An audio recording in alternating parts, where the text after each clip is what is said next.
నదుల వలననైనా ఆపదల్లోనూ, దొంగల వలననైనా ఆపదల్లోనూ, నా స్వజనుల వలనైనా ఆపదల్లోనూ, అన్యజనుల వలననైనా ఆపదల్లోనూ, పట్టణంలో ఆపదల్లోనూ, అరణ్యంలో ఆపదల్లోనూ, సముద్రంలో ఆపదల్లోనూ, కపట సహోదరుల వలని ఆపదల్లోనూ ఉంటిని.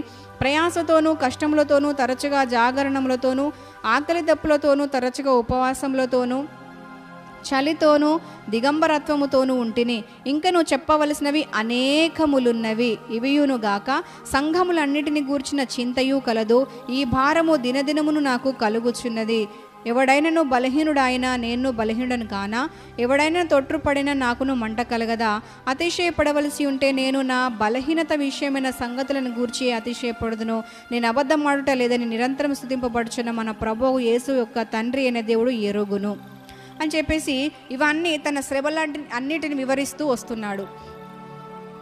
సౌలుగా ఉన్నప్పుడు దేవునికి వ్యతిరేకంగా ఉన్నాడు. పిలువబడిన తర్వాత ఎంత లోబడ్డాడంటే యేసయ్య కొరకు చావడానికి సిద్ధపడ్డాడు. అనేక మార్లు దెబ్బలు, ఒకసారి అయితే రాళ్లతో కొట్టి చనిపోయినాడు అనుకొని వదిలేసి వెళ్ళిపోయినారట. ఒకానొక సందర్భంలో ఆయన యేసుని తెలుసుకోకముందు స్టెఫనును రాళ్లతో కొడుతున్నప్పుడు అతని యొక్క వస్త్రాలకు, అతన్ని కొట్టిన వారి వస్త్రాలకు కావలి ఉన్నాడని వాక్యం సెలవిస్తుంది. అయితే అలా రాళ్లతో కొట్టినప్పుడు స్టెఫను చనిపోయినాడు. కానీ అలాంటి సందర్భంలో రాళ్లతో కొట్టబడిన పౌలు మాత్రం చనిపోలేదు. ఎందుకు అని అంటే దేవుడు, మనం ఇందాక చెప్పుకున్నాం కదా, ఒక్కొక్కరిని ఒక్కొక్క పిలుపుతో పిలిచినాడు. కొంతమంది హతసాక్షులు అయిపోయి వారు హతసాక్షులు అయిన దాన్ని బట్టి ఇంకా వారి ద్వారా సువార్త అనేది పెళ్ళు ఉబికి వస్తుంది, ఒక ప్రభంజనమే మారుతుంది. కొంతమంది బ్రతికుండి పరిచర్య చేస్తారు, ప్రభంజనం సృష్టిస్తారు. అలాగా ఈ యొక్క స్టెఫను చనిపోయినాడు రాళ్ల దెబ్బలకు. కానీ పౌలు చనిపోకుండా దేవుడు అతన్ని కాపాడి ఆపి అతన్ని నిలిపి అతని ప్రాణం అతనిలో దయచేసి అతని ద్వారా గొప్ప పరిచర్య జరిగించాడు. ఎలాంటి పరిచర్య జరిగింది అని అంటే 14 పత్రికలు రాశాడు. ఆ అపోస్తల కంటే ఎక్కువ పరిచర్య అని చెప్పలేము, కానీ అపోస్తలతో పాటుగా అపోస్తలత్వంలో ఏమాత్రం తక్కువగా పరిచర్య చేయలేదు. అపోస్తలకు తగినటువంటి పరిచర్యను అతను చేసి ఇప్పటికీ దీవెనకరంగా, ఇప్పటికీ సంఘానికి ఆశీర్వాదకరంగా అతను మార్చబడ్డాడు. ఒక దుర్మార్గుడుగా, దుష్టుడుగా, మూర్ఖుడుగా, ఒక హింసకుడుగా, దూషకుడుగా ఉన్నటువంటి వ్యక్తిని దేవుడు పిలిచినప్పుడు దాన్ని స్పందిస్తే అతని ద్వారా ఇన్ని గొప్ప కార్యాలు దేవుడు జరిగించుకున్నాడు. అంటే మనం కూడా ఎలాంటి పరిస్థితుల్లో ఉండి పిలువబడ్డామో, మనము దేవునికి లోబడిన వారమైతే, మనం దేవుని చిత్తానికి తలవంచిన వారమైతే, కేవలం దేవుని చిత్తమే, మరలా దేవుడు పిలిచిన తర్వాత మన చిత్తం జరిగించుకోవడానికి వీల్లేదు.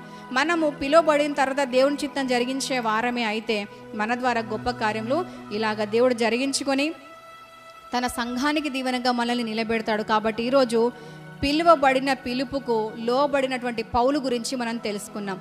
ఎంత భయంకరంగా, చాలా మూర్ఖమైన జీవితంలో నుంచి దేవుని చేత పిలువబడి ఆ పిలుపుకు లోబడి ఆ పిలుపుకు స్పందించి స్పందించిన తర్వాత శ్రమలు పొంది ఆ శ్రమలను బట్టి అతిశయించి, అతనికి శ్రమలు మాత్రమే కాదు, శరీరంలో అనారోగ్యం కూడా ఒకటి.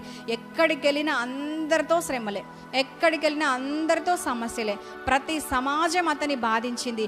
ఏ దేశం దాటి వెళ్ళినా అక్కడ కూడా శ్రమలు ఎదురైనాయి. కానీ ఇలాంటి పరిస్థితుల్లో తాలుకొని తట్టుకొని ప్రభు కొరకు నిలబడి పిలువబడిన పిలుపుకు లోబడి అతను ఉన్నప్పుడు అతని ద్వారా సంఘం ఇప్పటికీ దీవించబడుతుంది.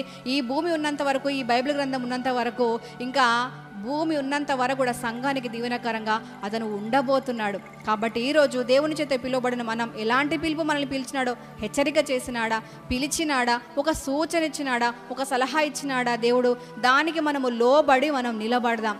అలా నిలబడినట్లయితే మన ద్వారా సంఘానికి ఎంతో గొప్ప మేలు దేవుడు కలగజేస్తాడు. ఆయన చిత్తం జరిగించుకొని ఆయన మహిమ తెచ్చుకుంటాడు. కాబట్టి ఈ వాక్యం విన్న మనము ఏ పిలుపుతో పిలువబడ్డామో దానికి లోబడి ప్రభు చిత్తం జరిగించి ఆయన మహిమార్థమే జీవించుదుముగాక. ఆమేన్.